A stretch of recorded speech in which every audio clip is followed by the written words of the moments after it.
Hey guys, what's up?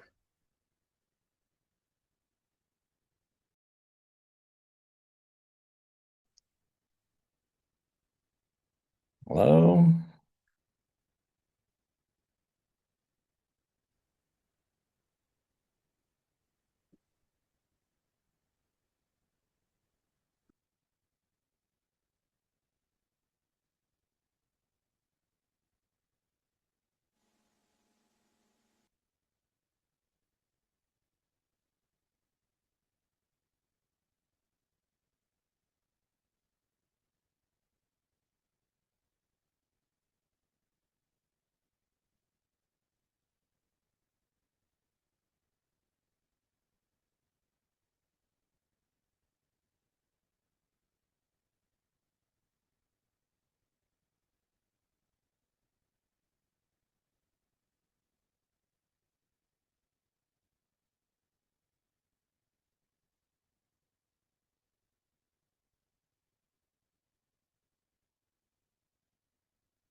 Hello, Mustafa.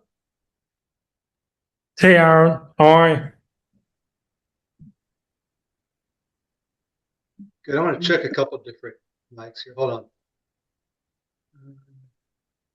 Yeah, we're expecting 50 people today, so it's gonna be a good crowd.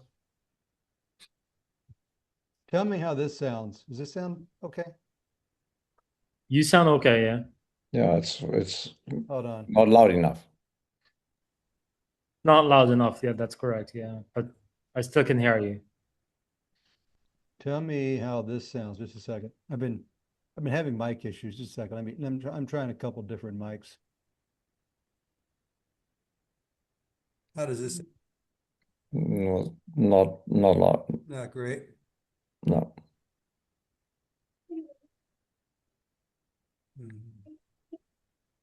How about this one? Even worse.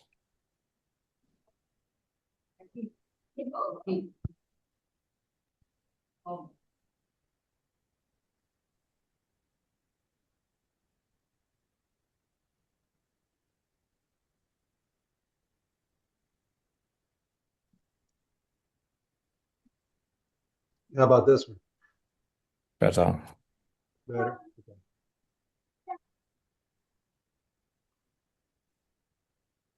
Hey, Bill.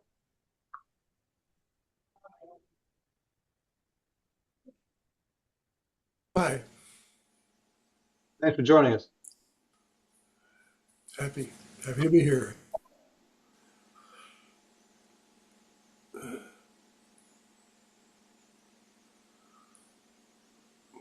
What time are we supposed to kick off, Mustafa? If we have a good crowd now, I mean, you can start now, or maybe just wait for a few Well, we minutes. don't. Yeah, we don't have the man of the hour. Actually, he's not on yet. All right, okay. Can you bing him, maybe?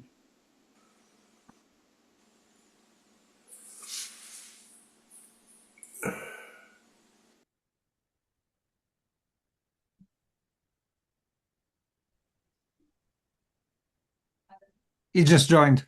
Aaron is there. Hey, Phil. Hey, Dr. Phil.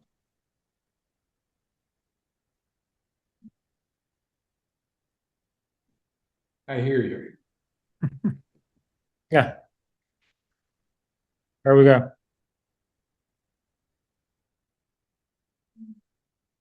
We're hitting 20 attendees now, so cool. Yeah, so in the agenda, it said Hall wanted to open up with a few remarks. Is he going to plan to do that? Do you know? Let me double check with him. It's Don't up to see him. him. Yeah, it's up to him. I'm comfortable with whatever he wants to do.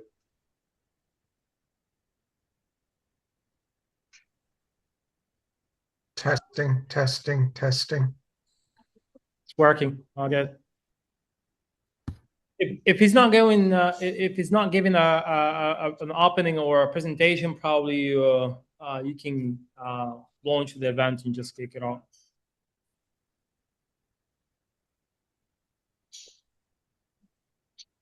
You want me to make sure I can share my slides? Yeah. Yeah. Let's do that now. Yeah. Yeah, it officially starts at 1 o'clock, Mo. I'm sorry. All right. Good. Okay. Go. You can see that, yes? Yep. Good. Yes, we see. Hey, Wolfgang, I'll put it on slide view when we're ready to get going. All right? Good. Okay, so yeah, it sounds like the official start time is 7 minutes. Everybody can grab their coffee or whatever they need to do. Appreciate you showing up. All right.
Mhm. Hey guys, looking forward to today's presentation. Hey, Hal. Hey there. Got a good group here. Ooh-wee. Nice. You know? Hey, Aaron. Thanks for looking forward to the presentations today, and we'll be kicking off here in just a few moments.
All right, guys, we're at the top of the hour. Shall we go and kick off, Aaron?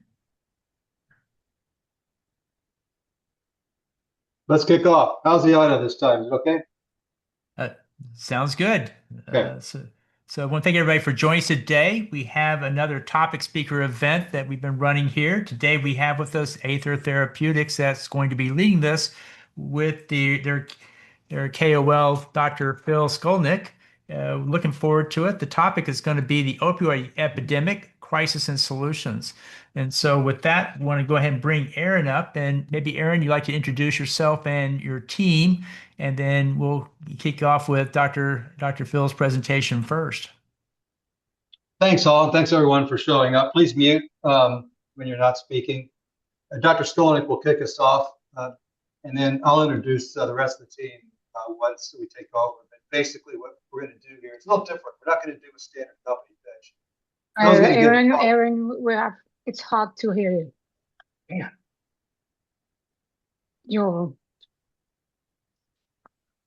You started very well. Right. But Hold on. So if you want, let's go ahead and have Dr. Phil Skolnick come up and No, hold on. Wait. Okay. That was better. I'm just going to switch to my laptop. Hold on. Okay, that's fine. We'll wait.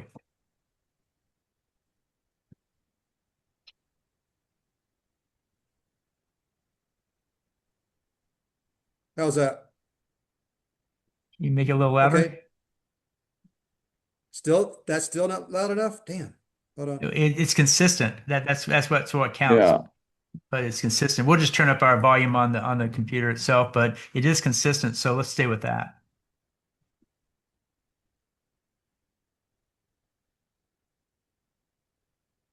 Give me a minute. I'm Okay. gonna play with the settings here. There's a way in Zoom to turn up the mic volume.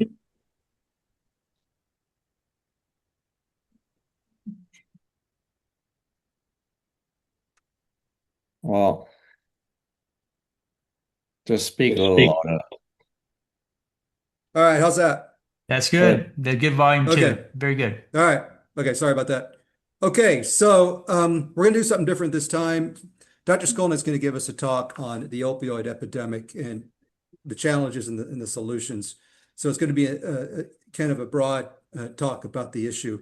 And then Dr. Bruce Imbert and I will give a brief talk on our solution to that problem and how we're developing that drug, ATX 1209. So Dr. Phil Skolnick has served in both the public and private sectors following a 25-year career at the NIH Intramural Research Program.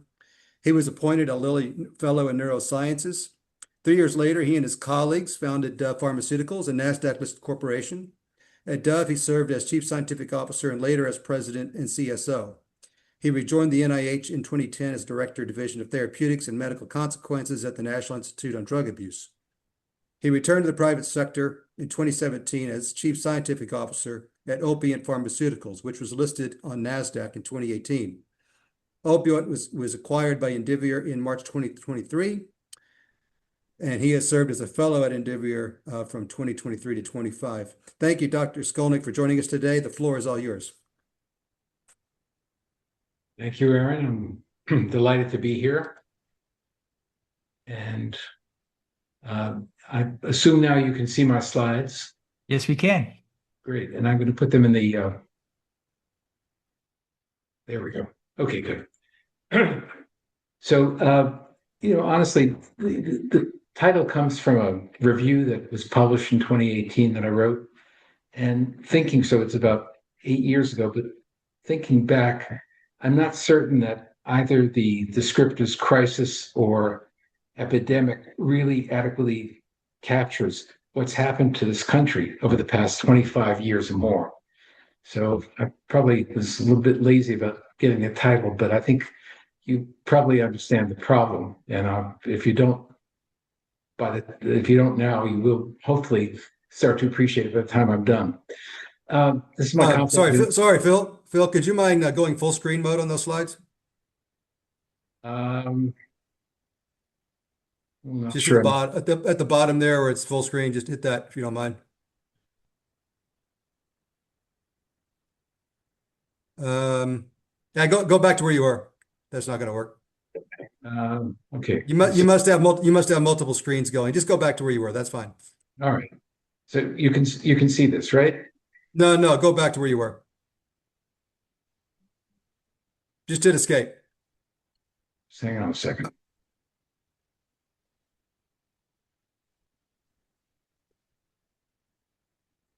You see it now? No, No, no. Great. All right. Let me get out. I'm happy to share if you like. It's all right, Aaron. I think I can here. I think I can get it to share now. Not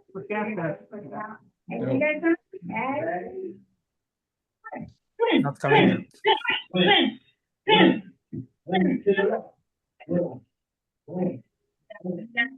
Okay. Can someone mute, please? Okay. So this is my conflict of interest statement. But no, Let me we move can't. We still can't see, Phil.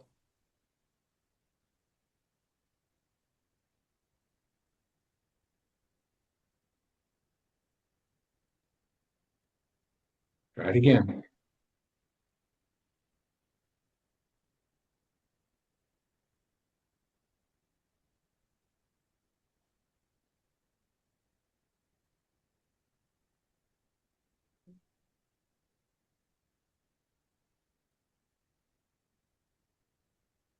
You see it now? Yes. You can see it now. Okay, so let's not aim for perfection. Let's just move on. This is the conflict of interest statement that I'm presenting now. You can read it. This photograph actually captures what I think is sort of the opiate epidemic in one photo. So the photo taken in San Francisco 5 or 6 years ago, February 1st. You can see from the shadows, it's twilight. You can see a number of people shooting up in the middle of the street. And although most people consider the overdose the leading edge of the opiate epidemic, that is, how are we as a society doing? It's really just the tip of the iceberg. And I'm going to show that today. So the opiate epidemic has been described in 4 waves.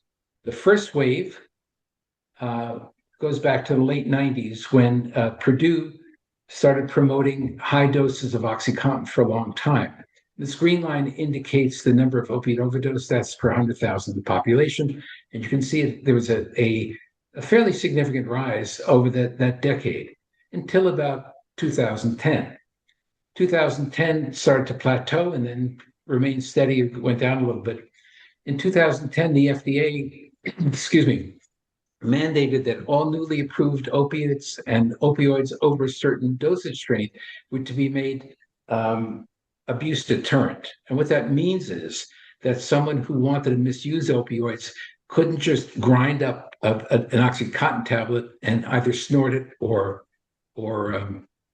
inject it intravenously. And so as soon as that happened in 2010, you start to see an immediate increase in the number of heroin opiate overdose deaths. So individuals who were desperate to get opioids turned to heroin. This went on for a while. And then starting in around 2014 or so, 2015, you started to see a marked increase in the number of synthetic opioid overdose deaths. This is blue line, and it went up now in almost in an exponential fashion. And the authors of this paper, I took this slide from paper, say fentanyl, but it's actually synthetic opioids as a class. There are dozens of opioids, synthetic opioids like fentanyl that have been detected by the DEA. And this occurred, and it's still going on. A couple of years later, which people call Wave 4, the purity of synthetic opioids was reduced, and it started to be adulterated with other substances like stimulants, but also things like xylazine, which is the depressant, benzodiazepines, et cetera, et cetera. But what's fair to say now, in most areas of the country, you can't find fentanyl anymore, can't find heroin anymore, and most of the illicit opiate supply are synthetic opioids in either a powder or pill form. If you look at the, now this is a shorter time period, this is over the past decade, you can see a rise in the number of opiate overdose deaths from 2015 until about 2024. And at the peak, which is actually post-COVID, you were getting about 80,000 opiate overdose deaths a year. You can see that the parallel between the total opiate overdose deaths and the synthetic opiate overdose deaths, and synthetic opioids were responsible one time for about 90% of all opiate overdose deaths, now about 85%. And we've seen a marked diminution in the number of opiate overdose deaths, but we're still about 45,000 people a year are dying of opiate overdose every year. So this is not, I mean, it's better than 50, 60, 70,000, but it's still an obscene number of individuals. And so let me focus on the fourth wave of this opiate epidemic, because I think this is the one that we're confronted with now. And over the past 10 years, or actually less, about 8 years, the American markets have been flooded with counterfeit pills in the form of things that look like OxyContin, look like Adderall, look like Xanax, that contain lethal doses of synthetic opioids like fentanyl. Now, the lethal dose of fentanyl is around 2 milligrams, which is a pinhead full of powder. And the DEA in 2025 seized 47 million counterfeit pills and about 10,000 pounds of fentanyl powder. Now, if 2 milligrams is a lethal dose, you can imagine that's hundreds of millions of doses of synthetic opioid that are floating around. And this only represents 47 million counterfeit pills, only represents what the DEA seized. And if they did a very good job, they might be seizing 5 to 10% of all the illicit opioids on the market. So you can imagine how easy it is to get these through the gray market, the internet, get these pills, many of which contain lethal doses of synthetic opioids. As I said before, the number of synthetic opioid overdose deaths is a measure that society generally uses to see how we're doing, how we're faring. But as I said before, this is really only the tip of the iceberg. The Office of National Drug Control Policy estimates that for every fatal overdose in the United States, there are between 5 and 14 fatal overdoses, non-fatal overdoses. That is, somebody will survive an overdose, either because they're rescued or because they didn't receive a fatal dose. But a non-fatal overdoses means likely that the victim had severe respiratory depression associated with that, and that can cause long-term damage, including long-term brain damage. And that's actually been demonstrated in people that have had one or more non-fatal overdose. About 4.8 million people in 2024 had a past year opiate use disorder, meaning, sorry, let me go back.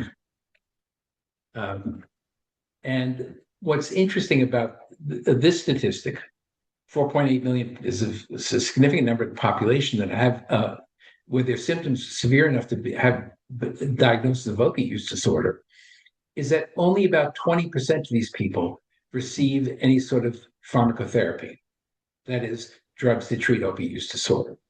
And what is often not considered when you think about the opiate epidemic is that there are knock-on effects, not only fatal overdose, not only non-fatal overdose and hospitalization, but you have things like neonatal opiate withdrawal syndrome. You have thousands of babies born a year to mothers who are dependent on opioids, and they go through withdrawal, and they have to be treated in a neonatal ICU. There are no approved medications. Actually, opioids are used off-label along with what we call comfort meds. But it's a very labor-intensive, expensive, and harrowing experience for both the child and the mother. So I really don't have time to go into this in detail, but the societal burden of opiate use disorder is remarkable. And there's nothing that I could say in a 20-minute lecture that could tell you any more than I think these statistics. when you consider the number of people and the lack of treatment. So the good news, if there's any good news in the story, is that there are medications that are approved to treat opioid use disorder. In fact, there are 3. One of them, naltrexone, is an opiate antagonist. And the issue with naltrexone and why it's not used very often, it's hardly discussed, is that a patient must be opioid free prior to initiating therapy. And that is a very high bar for someone with a history of opioid use disorder. And if they're not opioid free, they will have a severe withdrawal if they receive naltrexone. So very few people are far enough along in their recovery journey to actually take it. And it's good practice to actually administer a small dose of naloxone parenterally to someone before they are initiated, go into naltrexone therapy to actually preclude the idea that they would go into some sort of long-term precipitated withdrawal. The other 2 compounds listed here are opioid agonists, that's sometimes called substitution therapy. Methadone, which is a very good analgesic, it's a very old synthetic compound, is generally administered in clinic. It's given as a syrup, and it's effective. And both methadone and buprenorphine are administered at doses that will prevent the patient from going into withdrawal, but not getting high. So it's sort of they're titrated, and only, as I said, only about 20% of the of adults with an active opioid use disorder receive any kind of pharmacotherapy. So there's a big treatment gap here. One of the issues with the medications, agonist therapy to treat opioid use disorder is that people don't stay on it for a long enough period of time. So what we do know from the literature is that if patients take these medications for more than 6 months, the medications do have a salutary effect.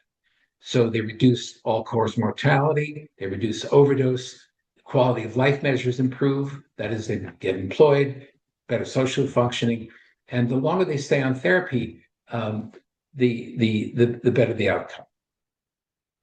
Some recent data was published last year in JAMA from a very large cohort of new patients receiving opioids demonstrate that the median treatment duration with methadone is 86 days. Now, remember what I said before about long-term adherence being critical to good patient outcomes. So here, the median duration is 86 days with methadone, which means a significant number of patients are not able to sustain 6 months of therapy with methadone, and an even shorter duration of action with these buprenorphine naloxone treatments, which are given either buccally or sublingually. Now, how does that compare? And why I say it's problematic in the era of synthetic opioids is a similar data set from 2014 to 2016, before the advent of synthetic opioids, indicates the median duration of treatment was 193 days for methadone and 51 days for buprenorphine. So you can see that in the quote old days or prior to the advent of synthetic opioids, a lot of patients, in fact, the median duration was 193 days, which would predict a good outcome.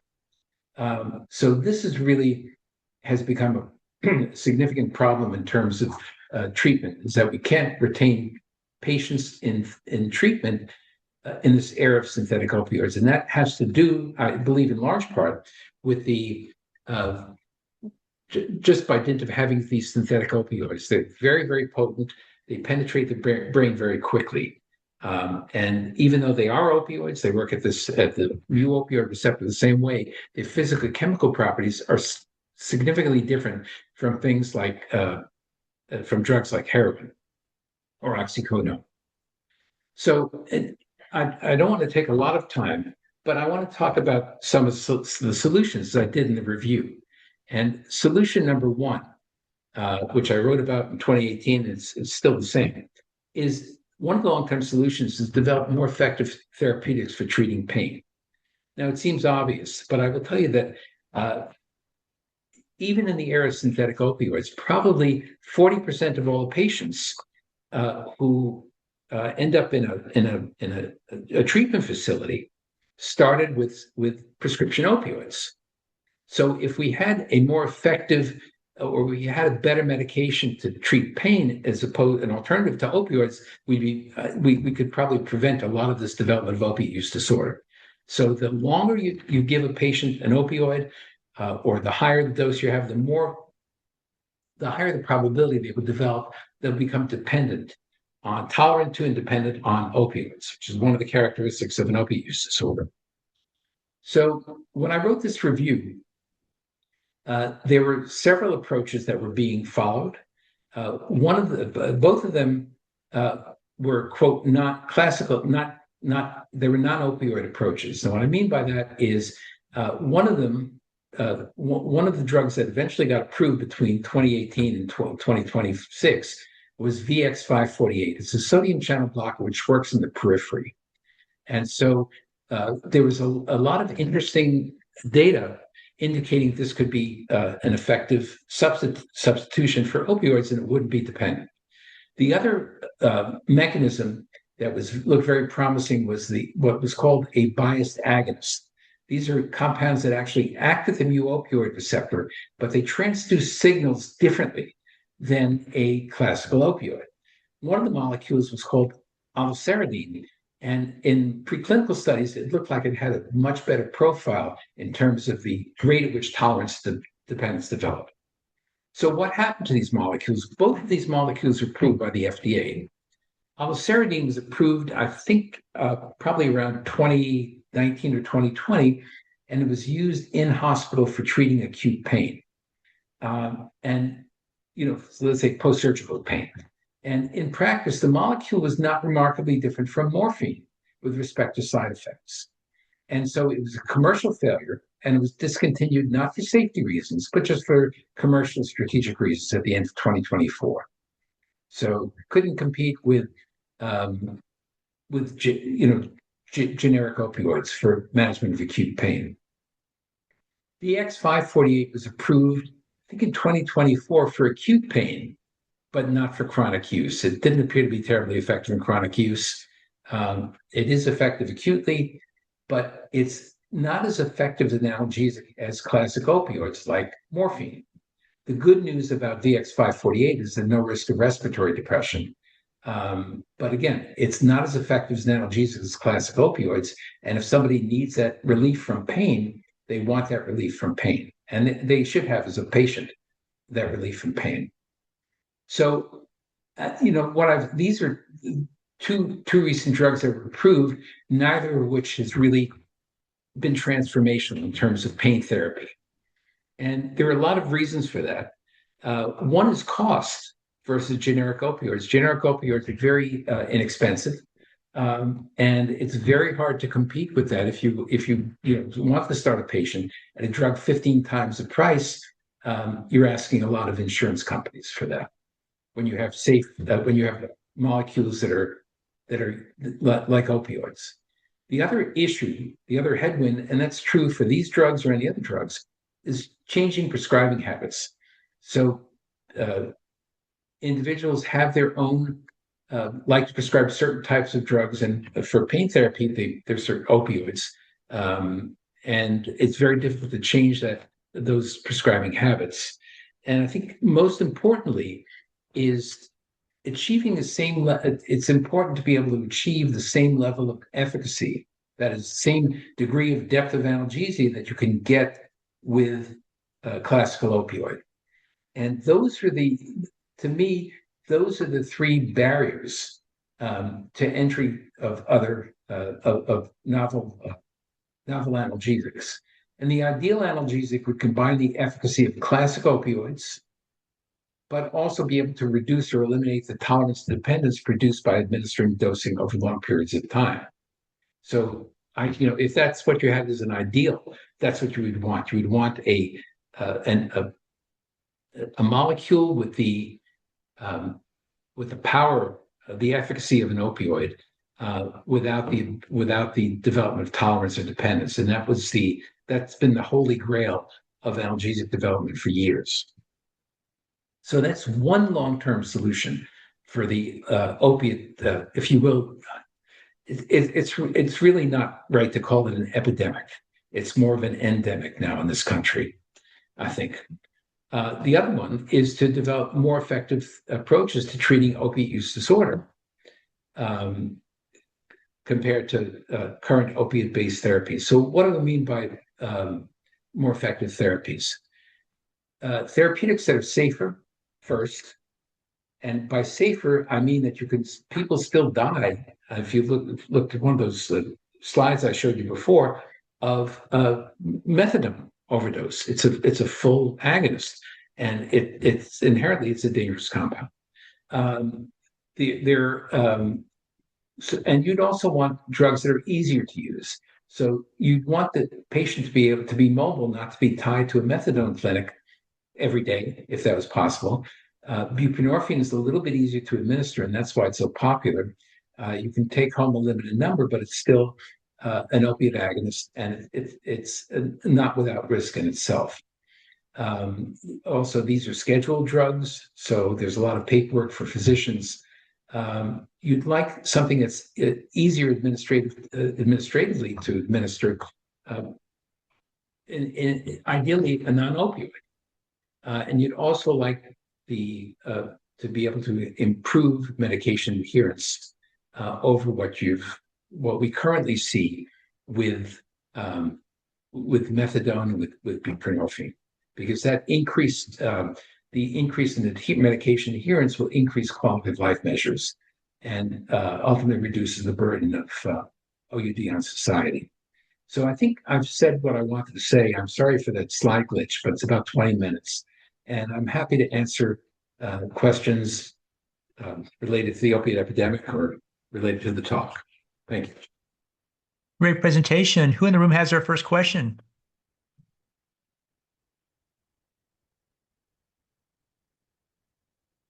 If I may, I will take a question, Efrat Liao. So I have a question. So you're actually suggesting to add a drug into the opioids in order to reduce the function that you call that is different than the pain killer,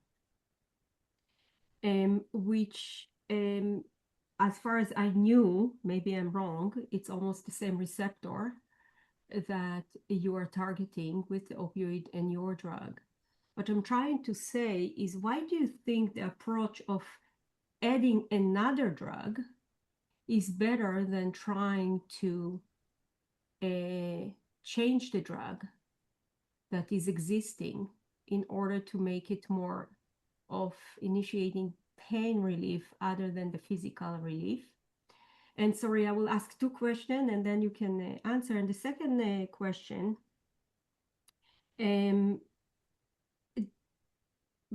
for example, I will give an example. Post open heart surgery, you have a lot of people that will develop chronic pain after, and sometimes it can be above 53%. Some of them, of course, will subscribe with opioids, and 8% of them will develop an addiction and dependency and addiction of the drug. So my question is, did you think about try to find a molecular biomarkers that can help us predict which one of the patient will develop the dependency and which one would not? Because obviously the percentage is stable, is not changing. So it's mean that there is some changes between one patient to another. So we did a lot of study to try, I'm a professor in the genetics department, try to understand just to minimize the use of an additional drug that you are offering to give to the patient that will be also heavy on the liver and so on. Try to predict which one of the patients have higher chances to develop the dependency, to develop the addiction. So let me answer your second question first. And I think that this is an area that's been explored over the years, and people, it's like the old thing about looking at an elephant. You have blind men feeling an elephant. One feels the trunk, one feels the tail. I'm not going to go in there. But what I'm saying is what we do know is that the chances of developing tolerance and dependence to opioids are dependent on both the dose of drug and the duration of treatment. So you can, and I'll give you an example. Depending on the drug, how the drug is metabolized, there are some people that may require larger doses of drug, higher doses of drug than others. There are some people whose, let's say, they could have, what I'm saying is there could even be a third order effect. So I'll give you an example. Somebody has a dopamine receptor variation, which affects how they perceive pain. And that could affect how long and how much they'll need. So what I'm saying is it may be very difficult looking for single or even multiple genetic markers to really answer the question about, getting a profile to, maybe with AI that can be done. But you need very, very large data sets in order to answer a question like that, in my opinion. And so the first question had to do with why do you think adding a second drug would be better than developing a new drug? If that was, did I capture what you said correctly? Yes, and I would maybe I will make it precisely why I'm asking this question. Adding another drug that is also going to reduce a little bit the pain effect because it's the same receptor and you can't avoid it. I assume you can't avoid it. I'm just afraid that they will go to higher dose and then will die from breathing arrest. Okay, so there are two issues. So one of the issues is this biased agonist approach is one way of approaching the problem that you indicated. And it's interesting. Alloceridine was done clinically. And in animals, it looked like there was a large separation. For example, you needed a much longer period of time to develop tolerance to it than you did, for example, to morphine. In the clinic, though, where you're much more limited in terms of doses and duration, there was never a great clinical separation between alloceridine and morphine, for example, in any of the parameters they looked at. There were differences, and the FDA approved the drug because it was safe and effective. But it wasn't that much better than morphine in terms of, for example, there may have been a slightly lower incidence of constipation, but that really didn't. The risk benefit, the benefit was not immediate and overwhelming. So, is it possible that using a biased agonist with a greater bias might in fact result in a better drug? Absolutely. There are other mechanisms where you could, for example, allosterically modify the agonist receptor interaction to get a different outcome. And that's theoretical. It's been done in animals. Whether or not it works in a clinic, we'll find out. Yeah, So in animal, you are the one that controlling the amount of drug they are consuming. In the clinic, the patient can do it themselves. That's the problem.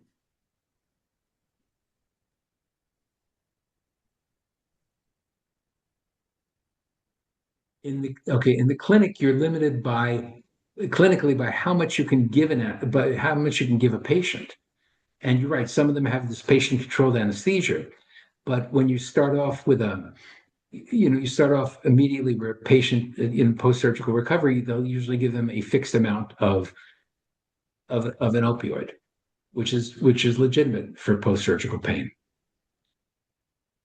But what I'm saying is that there are dosing limitations that you have in people that you don't have in animals.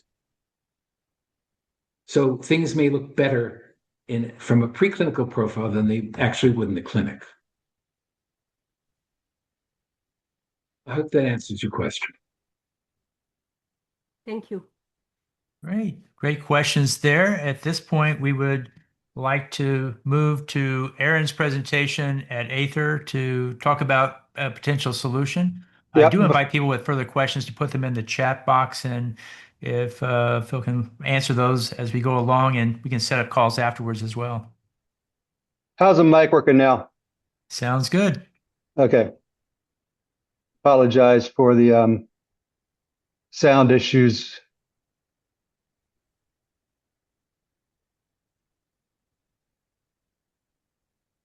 Okay, I'm going to do a very brief introduction and then turn it over to Dr. Imbert. So, Efra, we're going to address part of your question here as well, because Dr. Skolnick's job was to lay the foundation. Our job is to describe our approach given that foundational basis. And so what we're going to do here is talk about our approach. So what Wolfgang Sade has discovered, our chief scientific officer out of Ohio State University and UCSF, he's discovered a compound that basically, when you dose it in combination with an opioid or on top of an opioid, modulates the receptor, the same receptor, but has, and with roughly similar binding kinetics, but in a very unique way at low doses modulates that receptor to preserve the analgesic function of the opioid agonist while suppressing the dependent signals. And the basis for that is coming up. But basically, we're developing this drug in combination with opioids as a co-formulation as a non-addictive opioid to treat pain. We're also developing it as a single agent to treat opioid use disorder, as well as a treatment for neonatal opioid withdrawal syndrome. So one of Wolfgang's key insights here from his work was exactly how opioids drive dependence at the molecular level. What he uncovered is that with repeat stimulation of the opioid receptor, it basically changes the form of that receptor from a resting state to a really loud kind of what we'll call an active pro-dependent state.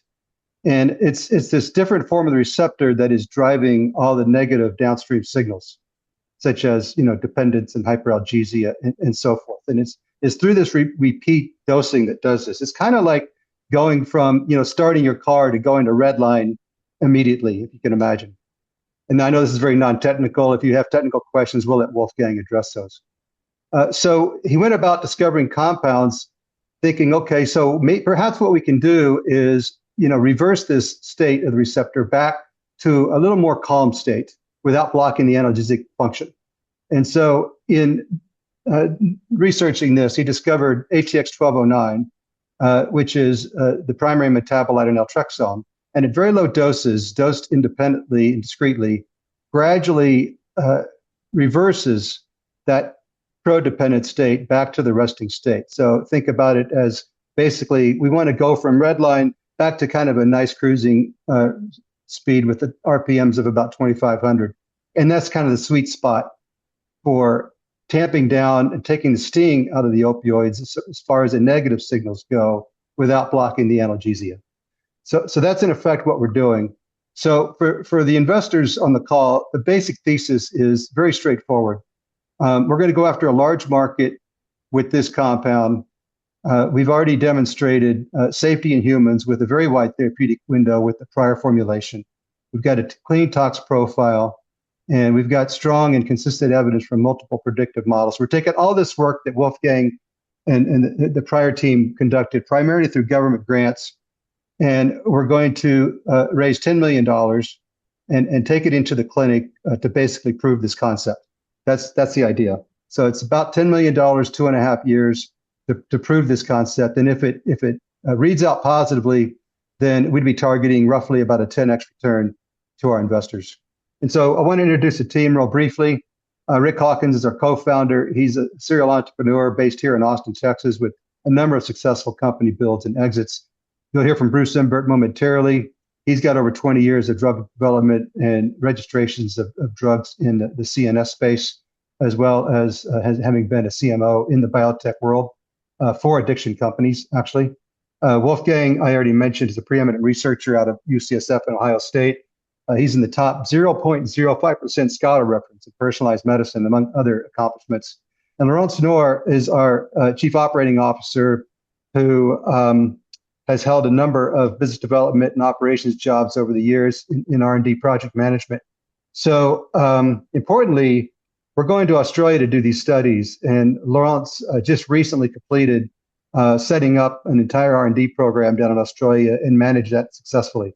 So she's got the playbook for running the Australian studies, and she's running that playbook for us right now. So with that, I'm going to turn it on over to Bruce. Thanks, Aaron. Hi, everyone. So I'm Bruce Invert, Aether CMO. So for the sake of time, I know we don't have much time, but I would like to show you how we plan to develop ATX-1209 and how we see it relative to the rest of the pain landscape. Our thesis is really simple. For patients who remain on opioids, the liability is the dependence that develops with repeated dosing, and ATX-1209 keeps the relief and removes the dependence as an add-on and not a replacement.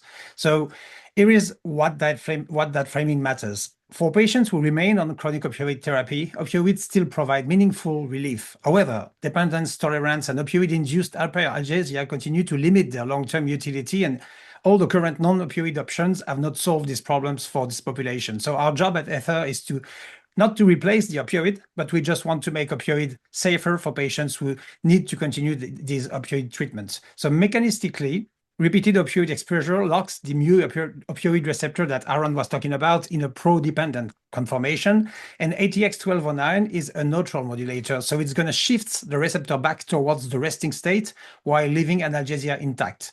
And the near clinical path is co-administration in chronic opioid pain therapy. That's our target for our first clinical studies, and this is exactly the population that is already receiving the drug whose liabilities we are addressing. And this places us on a different competitive axis from every pure replacement strategy that is currently developed by other companies. And next slide, please. And that difference, that different competitive axis it's precisely why the pure replacement approaches matter to us. You can see on that slide different products that are developed by other companies, and this replacement strategy have stalled exactly where we are focused, and it's chronic pain. So you have suzetrigine, Jonavex from Vertex. It was approved in early 2025 for acute pain only. And when they launched the product, their early sales have been modest relative to their expectation, and it has not advanced into chronic indication. You also have Latigo, so both are NaV1.8 therapies, and Latigos, they did a phase 2 proof of concept, and they look competitive, but when you look at the data, they remain limited to a single surgical model with pivotal data that are still years away. So for us, in fact, this is not bad news. This is really a tailwind, because we do not ask physicians to abandon an effective opioid. We add a low-dose agent that addresses the dependence liability without removing the opioid. And the overlap with the NaV1.8, so products developed by other companies, confined, in fact, to a potential future acute co-formulation, but not our core indication, which is chronic pain therapy. Next slide. Yeah, sorry, I just want to interject one thing. Latigo just filed their S1 to go IPO. EHIN. Yeah, please mute if you're not speaking. So in their S1, if you read their filings, basically they admit that 50% of their phase 2 patients needed opioid rescue medicine. So even though they were trying to replace opioids, 50% of the subjects actually took an opioid to relieve their pain. But they did have good phase 2 data, as Bruce pointed out. Secondarily, they also mentioned their S1 that combination strategies for their drug to help achieve a greater level of pain is quite possible. So all of these, as Bruce points out, are tailwinds for us. And so next slide, Aaron. Thanks for the addition. So to go back to what Dr. Skolnick was explaining, so there are many therapies that exist: opioid agonists, opioid antagonists, and so how does ATX-1209 separate the two effects that every other opioid-related molecule moves in lockstep? You have agonists such as oxycodone. They provide analgesia, but they drive dependence by locking the receptor, the mu opioid receptor, in the active state. An antagonist such as naltrexone, the one that you have in the middle, this one is going to block analgesia and precipitates withdrawal in dependent patients. It can only be given after the patient is opioid-free, as Dr. Skolnick was mentioning. But ATX-1209 is a metabolite of naltrexone, but it's a neutral modulator. And at the planned doses, and we got non-clinical data that have have been generated that shows that it preserves analgesia, it reverses the dependent state toward resting, and it doesn't precipitate withdrawal.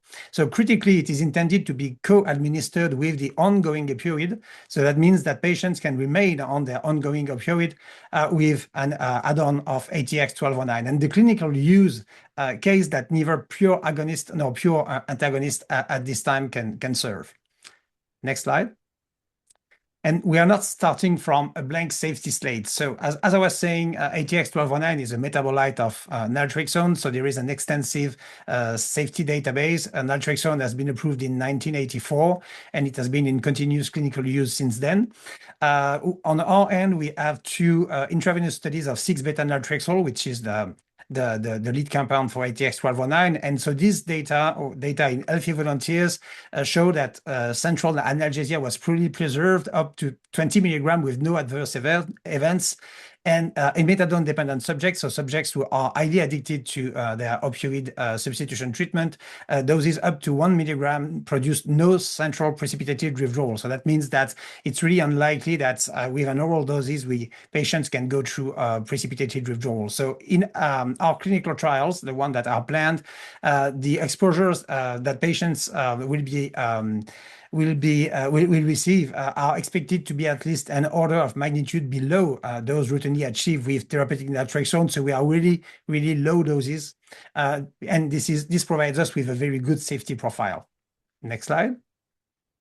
So with that foundation in place, our clinical path itself is deliberately lean and capital efficient. So as I was saying, we're going to start with studies in Australia, or as Aaron was saying, we're going to start with studies in Australia. Our first planned clinical study is a single ascending dose study in 26 healthy volunteers. This study is only there to confirm exposure, select dose, and evaluate food effects, because the previous study was an intravenous study. Endpoints for that study are safety and pharmacokinetics.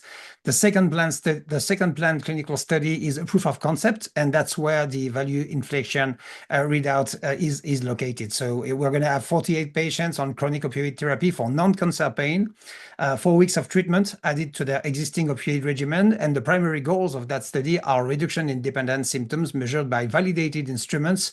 We're going to look at preservation of analgesia, and we're going to look at confirmation of no precipitated withdrawal. Both studies will be conducted in Australia, and there is one good reason for that. It's because the ethics committee pathway allows to accelerate first patient dosing relative to an US IND. And we know that data are routinely accepted by the FDA under ICH GCP for subsequent US filings. So if we plan at some point, and that's our plan, to go back to the US, this is going to be a smooth ride. As an additional upside, you have 43.5% R&D tax refund in Australia. So this will materially lowers our net cash burn. So this is good because we can do more with the 10 million that we are going to raise. And $10 million, as Aaron was mentioning, takes us to top line of the proof of concept study. Next slide. And that's my last slide. So I'm happy to take questions just after. In short, so ATX-1209, it's the only approach that maintains meaningful opioid level analgesia while reducing dependence, delivered as an add-on rather than a switch. A positive 4-week proof of concept result unlocks 3 immediate opportunities for the same data set, a phase 2 program in opioid use disorder, because we're going to have data in patients who are receiving chronic opioid pain therapy with an opioid. So this will allow us to move toward a phase 2 proof of concept in a different indication. We also will be able to generate an orphan neonatal opioid withdrawal indication with potential priority review voucher eligibility, and also, of course, a clear financing or strategic path toward an exit. We reached that inflection point supported by those 2 prior human IV studies, completed 2 species 28-day toxicology package, and we also have multi-species efficacy showing prevention of dependence and hyperalgesia at low doses. So basically, the commercial model adds on rather than displacing existing therapy. Happy to take any question. We still have 10 minutes. 11 minutes. Who has their first question? Well, I have a question. Can you tell me about, you know about the IV treatment, but can you tell me about the pharmacokinetics and maybe the pharmacodynamics of the oral treatment? I don't know, Wolfgang, if you want to take that one, because you were there when these studies have been conducted. What I can tell you is that we know that we're going to have a 30% bioavailability. That's what we expect for the phase 2 study, the clinical studies with the oral formulation, and the half-life of the medication or the drug is around 11 hours. But Wolfgang, if you want to complete about the PK and PD in animals and humans. Wolfgang, you're on mute. Oh, sorry. You're on mute, Wolfgang. Sorry.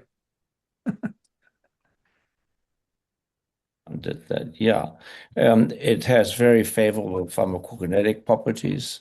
We expect 30% bioavailability. We can probably give it once a day.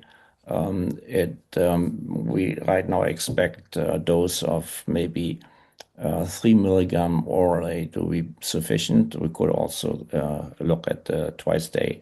But that's way about 50 times below that would block analgesia. So the compound would actually block the dependent signal regardless of which opioid. So there's a whole host of opioids that are used for short-term, long-term, high efficacy, high potency. It works independent of that, and it's not competitive. So the dosage of this add-on would be the same regardless of what the dose and the type of opioid agonist is. So it's really extremely versatile. Thank you. Who else has a question?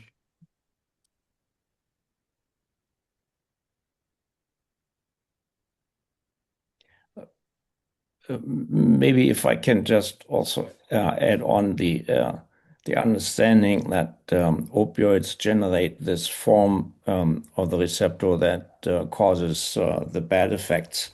So one of the new findings is that if you activate the receptor with an agonist, the agonist comes off and the receptor continues to signal, and that's stopping the pain. But if you do it multiple times, the receptor moves out in the cell, gets modified further, and then generates a level of signaling that has been shown by us and confirmed by others. And that level of signaling is lasting very long.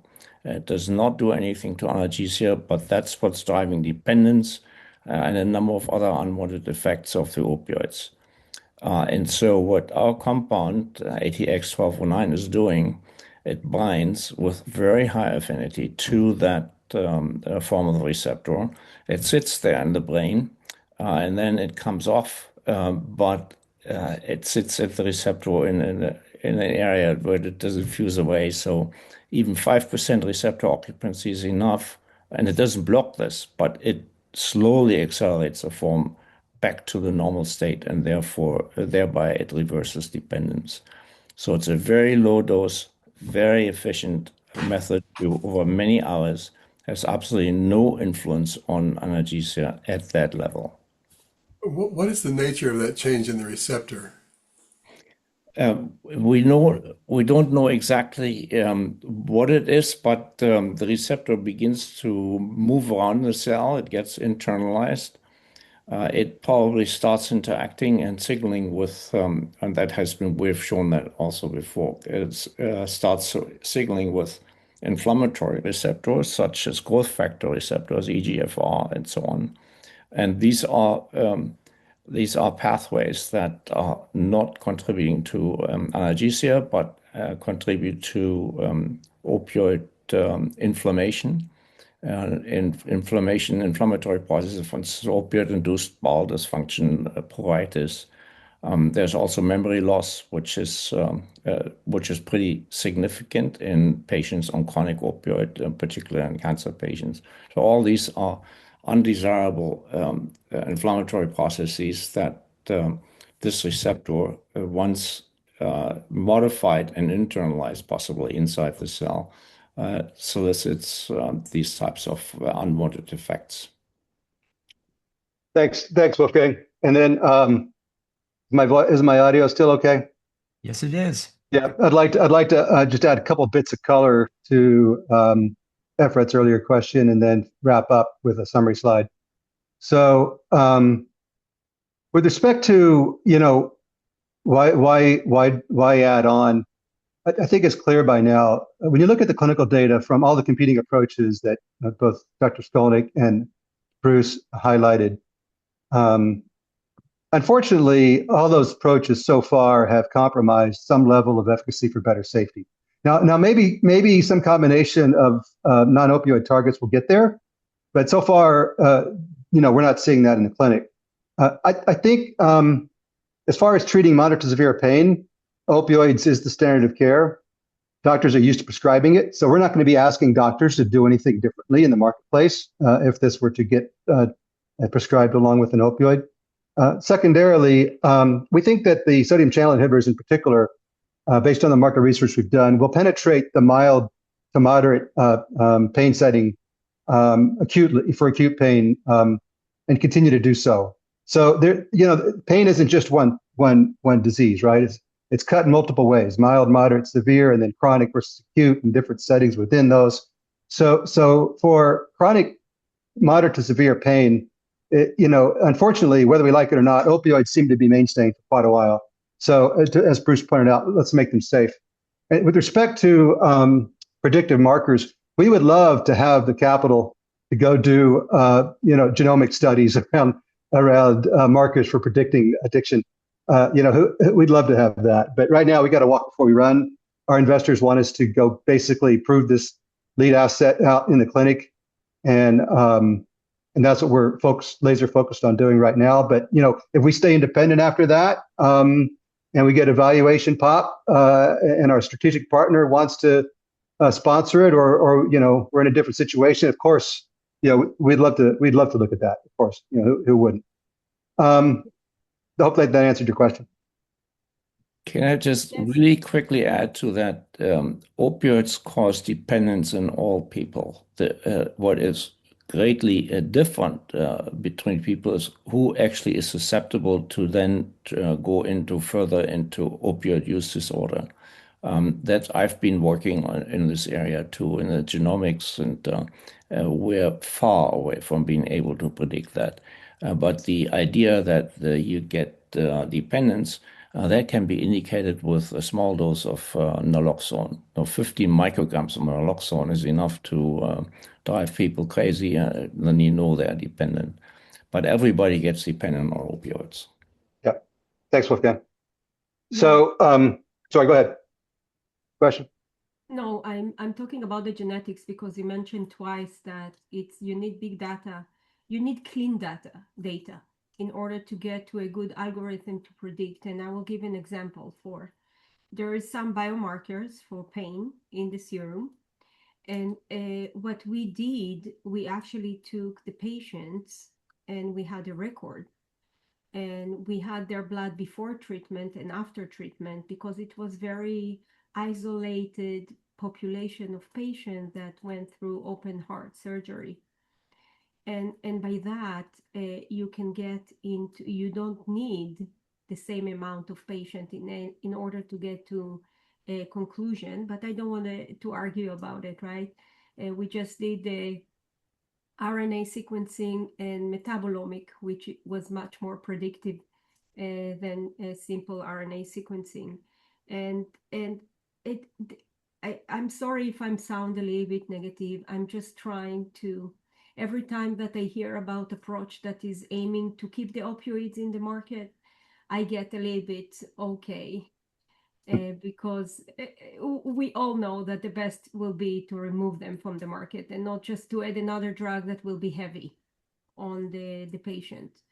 And also, I'm very skeptic because I understand the mechanism of action very well, and it's very, very hard for me to believe you can very cleanly separate between both functions and reduce pain and also preventing the dependency. Same receptor, you're blocking the receptor. So how come? How come that there is no reduction in pain, in the pain function? Go ahead, Wolfgang. Yeah, right. First of all, we're not blocking the receptor, but go ahead, Wolfgang. Yeah, we're not blocking it. The doses are so low that you actually only occupy maybe 5% of the receptor responsible for the analgesia, and it's a neutral antagonist, so it doesn't even block the activity of that. What it does, the once you have established this ligand-free signaling of the receptor that causes the unwanted effects, it lasts for days. So it's a very long-lasting effect. If we even accelerate that and have a half-life of, let's say, in 5 hours or so, that's enough within a day to reverse that driving force of dependence. So it's in the literature already. This type of ligand-free basal signaling, the long-lasting, is driving dependence. So that's in the literature, and we can show we've shown in animals that very tiny doses occupy a small amount in the brain, but then they sit there with a very long half-life at the receptor, and then they rebind multiple times, maybe 10 times before the compound diffuses away again. That's sort of a model that we had developed. I understand. Can you maybe, if you will maybe point out the differences between lowering the dose of the opioid and using your drug, that will make more sense for me. Well, the question is whether, if you do that, whether you actually make the opioid more active. It's entirely possible because tolerance is a big problem, and you have to increase doses in order to get the same effect. With this effect, the basal signaling taken away, you provide more activatable opioid receptor, and we would expect that a lower dose may actually become more effective of an analgesic. So in any case, we expect the dose escalation to be less pronounced, or there may be even a dose de-escalation. That's what we want to test in the population in Australia. Thank you. Thanks, Wolfgang. Good questions. Okay, so just to wrap up, as many of you know, we are in the middle of this fundraising. We're raising a $10 million convertible note. We have a lead investor for $4.5 million committed. Pre-money on that is $13.3 million, so very attractive price for an asset at this stage and this level of de-risking and upside. We got about 1.9 million of follow-on commitments beyond the 4.5, including from some folks here on this call. Thank you very much for your support. Wolfgang managed to get about $5 million in grants, plus some additional founders money to start and get all this work done that we described today. And so now this will be our first institutional round then to get to a significant value inflection point. Lastly, if anyone wants to do diligence on this, you can piggyback on others' efforts. The Keiretsu Forum and EcoVG Network just completed a deep dive 6-week process, and they drafted about a 60-page technical diligence report, and that is available non-confidentially if anybody would like to take a look at it. Okay, thank you.